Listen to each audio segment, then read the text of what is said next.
नमस्ते मित्रों। आज गरीबी से संबंधित क्वेश्चन को डिस्कस करते हैं, क्योंकि गरीबी एक साल के बाद एक साल ये क्वेश्चन आते रहता है गरीबी से संबंधित। तो आज देखते हैं कि गरीबी क्या है और इसके क्या जिम्मेदार कारक हैं और भारत सरकार के द्वारा कौन कौन सा कार्यक्रम इसको कम करने के लिए चलाया जा रहा है और आपका क्या सुझाव हो सकता है और आप निष्कर्ष लास्ट में लिखेंगे। तो देखते हैं, तो कोई भी व्यक्ति या व्यक्ति समूह जीवन के मूलभूत आवश्यकताओं को यदि पूरा करने में असमर्थ हो तो उसे हम गरीबी कहते हैं। व्यक्ति यदि जीवन निर्वाह की आवश्यकता भोजन कपड़ा इत्यादि की पूर्ति नहीं कर पा रहा है तो वह बहुत गरीब है। यूएनडीपी के द्वारा इसे प्रकार की गरीबी को आय गरीबी कहा जाता है। और यदि व्यक्ति या व्यक्ति समूह को संतोषजनक जीवन दीर्घ आयु स्वस्थ रहन सहन से वंचित रहना पड़े तो इसे यूएनडीपी द्वारा मानव गरीबी कहा जाता है। अब हम गरीबी को मुख्य रूप से दो भागों में बांट कर देखते हैं। पहला है सापेक्ष गरीबी और दूसरा है निरपेक्ष गरीबी। सापेक्ष गरीबी तुलनात्मक रूप से अध्ययन करता है। सापेक्ष गरीबी विभिन्न आय वर्गों के बीच कितनी विषमता है यह स्पष्ट करती है। जैसे जनसंख्या के निचले 5 से 10% आय समूह वाले को लेते हैं और उसकी तुलना 5 से 10% ऊपरी आय वाले के साथ करते हैं तो इससे जो परिणाम प्राप्त होता है उसको हम सापेक्ष गरीबी कहेंगे।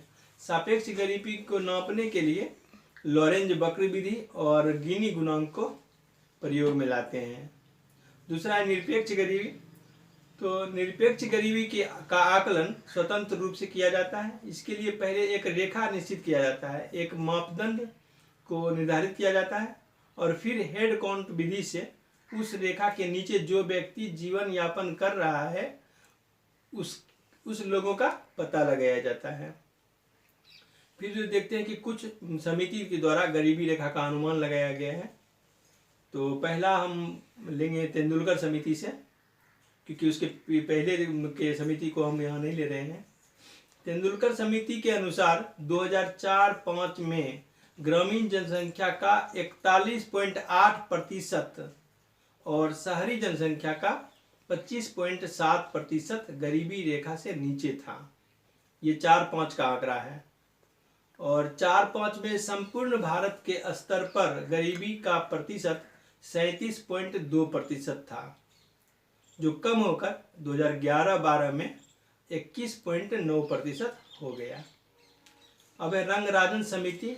इस समिति ने 2011-12 के लिए जो अनुमान लगाया है वह अखिल भारत स्तर पर गरीबी अनुपात 29.5% था और 9-10 के लिए 38.2% का अनुमान लगाया था। अब नीति आयोग का अनुमान भी आया है। नीति आयोग के उपाध्यक्ष अरविंद पनगड़िया जी थे और अध्यक्ष तो आप जानते हैं कि प्रधानमंत्री इसके पदेन अध्यक्ष होते हैं। तो उन्होंने गरीबी रेखा के अनुमान के संबंध में कोई निष्कर्ष नहीं दिया, परंतु आयोग ने यह सुझाव दिया कि गरीबी से संबंधित परियोजनाओं के मूल्यांकन के लिए और उसको परिभाषित करने के लिए सबसे निचले आय समूह का 40% को गरीब के रूप में लिया जाए। अब हम देखते हैं कि गरीबी के कारण क्या रहे हैं। तो गरीबी के कारण में पहला है औपनिवेशिक कारण। ये एक औपनिवेशिक विरासत के रूप में हम लोगों को मिला है। तो जब अंग्रेज यहाँ नहीं था, जब राजाओं का शासन था, तो उस समय कृषि की स्थिति अच्छी थी, क्योंकि जब मौसम विपरीत हो जाता था, कृषि में उत्पादन नहीं होता था, तो राजाओं के द्वारा कुछ रियायत दिया जाता था शुल्क में, राजस्व शुल्क में, और कुछ प्रोत्साहन भी दिया जाता था। भले कुछ कम हो लेकिन दिया जाता था प्रोत्साहन। लेकिन अंग्रेजों के आगमन के बाद जो पहले लघु और कुटीर उद्योग का भी विकास हो गया था कृषि कार्य के पूरक के रूप में, तो अंग्रेज जब आए थे तो उन्होंने कुटीर और लघु उद्योग को विनाश कर दिया और पूरी जनसंख्या कृषि पर निर्भर हो गई। पहले ब्रिटेन में भारतीय कपड़ा का निर्यात भी होता था, परंतु ब्रिटिश भू राजस्व नीति ने इसे समाप्त कर दिया। ईस्ट इंडिया कंपनी का एकाधिकार स्थापित हो गया और लघु और कुटीर उद्योग समाप्त हो गया।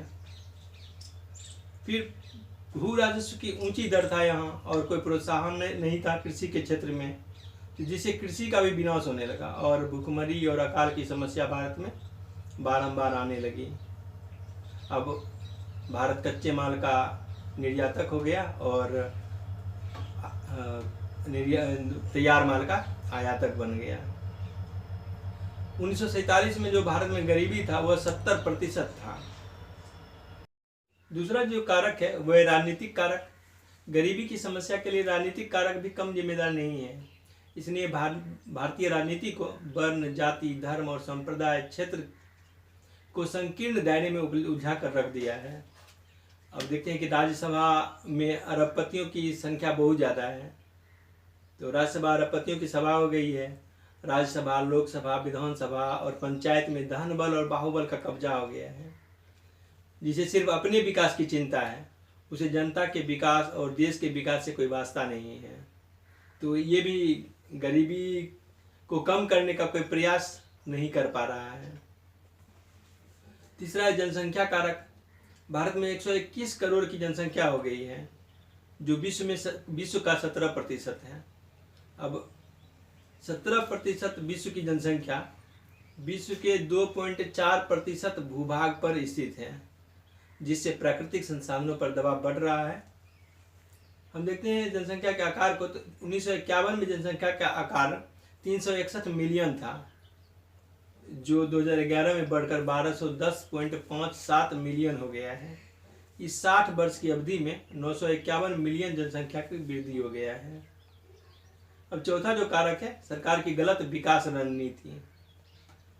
भारत कृषि प्रधान देश है और यहाँ की अर्थव्यवस्था कृषि पर आधारित है, लेकिन सरकार के द्वारा कृषि आधारित उद्योगों की प्राथमिकता न देकर पूंजी आधारित उद्योगों की प्राथमिकता दिया गया, जिसके कारण कृषि क्षेत्र और उस पर आश्रित जनसंख्या पर प्रतिकूल प्रभाव पड़ा है। इसके कारण कृषि क्षेत्र में जो समस्या आती है, उस समस्या पर ध्यान नहीं दिया गया। मानसून की अनिश्चितता कृषि की अनिश्चितता में बदल गई, जिससे कृषि की उत्पादकता निम्न हो गई। भारत में कुल जनसंख्या का 50 से 60% भाग कृषि पर निर्भर है, लेकिन कृषि का योगदान जीडीपी में मात्र 14% है। तो 14% जीडीपी में 50 से 60% जनसंख्या का कार्यशील होना, ये भारत की गरीबी को बताता है। पांचवा जो कारक है वह प्राकृतिक कारक है। भारत आपदा के लिए सुभेद्य है।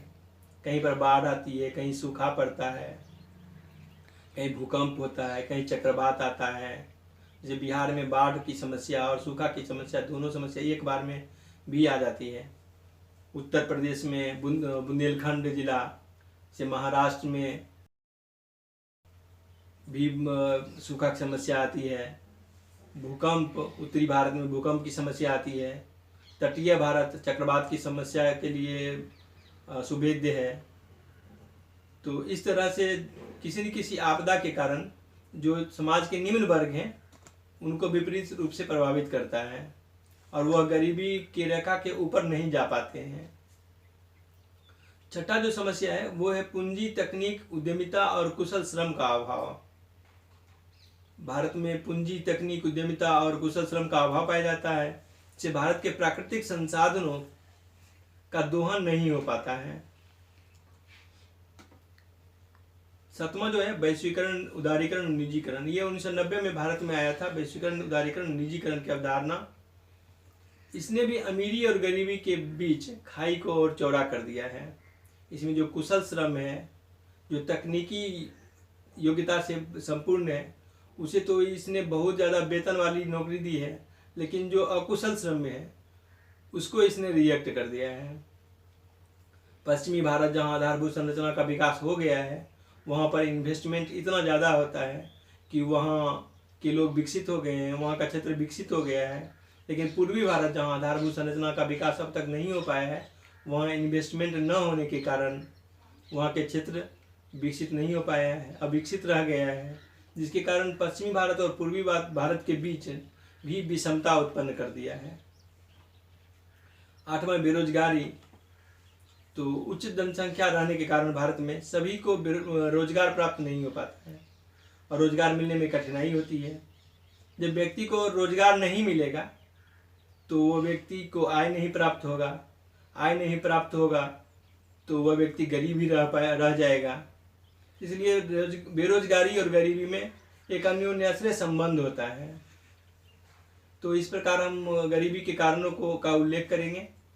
अब इसके बाद भारत सरकार के कौन कौन से कार्यक्रम चलाए जा रहे हैं गरीबी को कम करने के लिए, इसका अध्ययन कर लेते हैं। तो इसमें पहले जो आती है वो है मनरेगा। हम इसके पूर्व के कार्यक्रम को नहीं लिए हैं यहाँ। तो मनरेगा महात्मा गांधी राष्ट्रीय रोजगार गारंटी योजना, ये एक गारंटी योजना है। यह योजना 2006 में प्रारंभ किया गया था। इसके तहत ग्रामीण गरीबों को वर्ष में 150 दिन का रोजगार उपलब्ध कराया जाता है, जिसमें केंद्र 90% और राज्य सरकार 10% खर्च का वहन करता है। और जब व्यक्ति को दूसरा रोजगार नहीं मिल पाता है तो मनरेगा के तहत वह अपना रजिस्ट्रेशन करा करके 150 दिन का रोजगार पा सकता है। इसके तहत ग्रामीण क्षेत्र में आधारभूत संरचना का निर्माण किया जा रहा है और पर्यावरण को उन्नत के लिए पौधरोपण कार्यक्रम और जल संरक्षण के लिए तालाब, कुआं आदि का निर्माण करके ये एक आधारभूत संरचना का निर्माण ही हो रहा है। अब दूसरा जो प्रोग्राम है यह है बच्चों को निःशुल्क शिक्षा और अनिवार्य शिक्षा का अधिकार अधिनियम। यह अधिनियम 2009 में पारित किया गया है और इसके तहत 6 से 14 वर्ष के बीच के बच्चे को निःशुल्क और अनिवार्य शिक्षा को मूल अधिकार बना दिया गया है। अब प्राइवेट स्कूल में भी जहाँ अच्छी पढ़ाई होती है वहाँ भी 25% गरीब बच्चों के लिए सीट का निर्धारित किया जाता है और गरीब के बच्चे वहाँ भी पढ़ सकते हैं। तो यह गरीब परिवार के बच्चों को सर्वाधिक प्रभावित करेगा, क्योंकि अधिकांशतया गरीब बच्चे ही शिक्षा के किसी न किसी रूप से शिक्षा से वंचित रह जाते हैं। तीसरा जो कार्यक्रम है वह है स्वच्छ भारत मिशन। तो आप जानते हैं कि स्वच्छता भी गरीबी को ज़्यादा प्रभावित करता है। स्वच्छ भारत मिशन को 2 अक्टूबर 2014 को प्रारंभ किया गया था। इसका लक्ष्य है सभी ग्रामीण परिवारों को शौचालय की सुविधा प्रदान करना और स्वच्छता को बढ़ावा देना। सभी ग्राम पंचायतों में ठोस और द्रवित अपशिष्ट प्रबंधन क्रियाकलापों के माध्यम से 2 अक्टूबर 2019 तक खुले में शौच से मुक्त भारत का निर्माण करना है। चौथा जो कार्यक्रम है वह आयुष्मान भारत राष्ट्रीय स्वास्थ्य सुरक्षा योजना। यह योजना 2018 में प्रारंभ किया गया था। इस योजना के अंतर्गत 2 योजनाएं चलाई जाएगी। पहला है प्रधानमंत्री जन आरोग्य योजना। इसके तहत 10.74 करोड़ गरीब परिवारों को सालाना 5 लाख रुपए तक स्वास्थ्य बीमा उपलब्ध कराया जाएगा। और दूसरी जो योजना है उसके तहत हेल्थ एंड वेलनेस सेंटर की स्थापना किया जाएगा। और यह हेल्थ एंड वेलनेस सेंटर जो है ब्रिटेन के कॉन्सेप्ट पर आधारित है, क्योंकि यदि बीमारी को आप एक प्राइमरी हेल्थ सेंटर में ही अगर आप उसको दिखा लें, इलाज करा लें, तो उसे आगे जाने की आवश्यकता कम ही पड़ती है। तो यही कंसेप्ट के अंतर्गत ये वेलनेस सेंटर खोला जाएगा। सरकार के अनुसार कोरोना काल में आयुष्मान भारत से लाभान्वित होने वाले लाभार्थियों की संख्या 1 करोड़ पार हो गई है। 5वां जो कार्यक्रम है वह गरीब कल्याण रोजगार अभियान। केंद्र सरकार द्वारा कोविड-19 महामारी के दुष्प्रभावों को बचाने के लिए इस अभियान का प्रारंभ किया गया।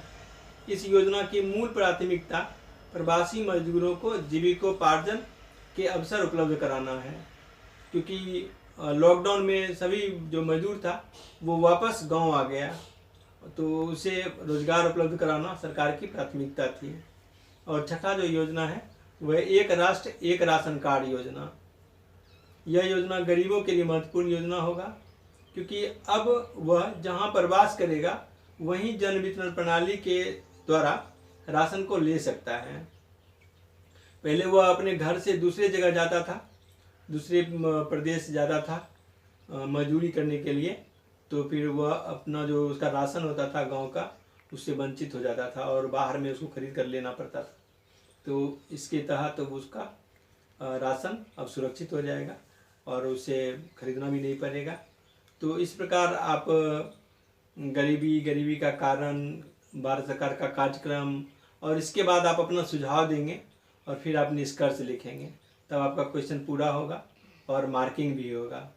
तो यदि वीडियो पसंद आया तो आप लाइक कीजिएगा और कहीं डाउट होगा तो कमेंट कीजिएगा।